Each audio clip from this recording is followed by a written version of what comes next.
미국의 빅컷 단행으로 국내에서도 금리 인하에 대한 기대감이 커지고 있습니다. 정부와 여당은 침체된 내수를 살리기 위해 조속히 금리를 내려야 한다는 입장인데 집값 상승과 가계부채가 여전한 변수로 꼽힙니다. 김건휘 기자가 취재했습니다.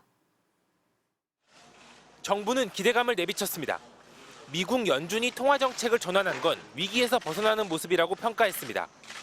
팬데믹 대응 과정의 유동성 과잉과 러시아, 우크라이나 전쟁 등 공급망 충격이 중첩되며 촉발됐던 글로벌 복합 위기로부터 벗어나는 모습입니다.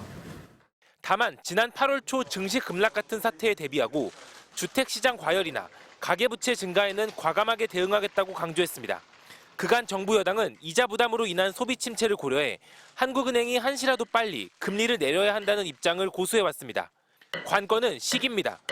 금리를 결정할 한국은행의 금융통화위원회 회의는 가장 빠른 게 다음 달 11일입니다.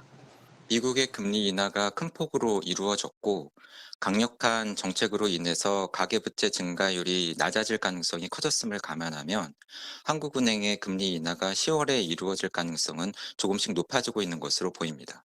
한국은행은 국내 경기, 물가 등을 고려해 통화정책을 운용할 수 있는 여력이 커졌다고 평가했습니다. 금리 인하의 긍정적인 반응으로 읽히지만 잘 들여다보면 부동산 가격이나 가계부채 같은 국내 요인을 전제로 내건 셈입니다. 한두 달 정도 가시적으로 어떤 성과가 나타나는지 가계대출 증가세가 조금 둔화된 것을 확인하고 한국은행이 금리를 내릴 수 있을 것 같고요. 10월 인하보다는 11월 인하 시작이 조금 더 합당한 시나리오로 보여집니다. 결국 다음 달 초까지 가계대출 지표가 어떻게 나올지가 금리 인하의 가늠자가 될 것으로 보입니다. 이와 관련해 정부는 이달 가계대출 규제 효과가 가시화되면서 증가폭이 둔화될 것으로 예상된다고 밝혔습니다. MBC 뉴스 김건희입니다.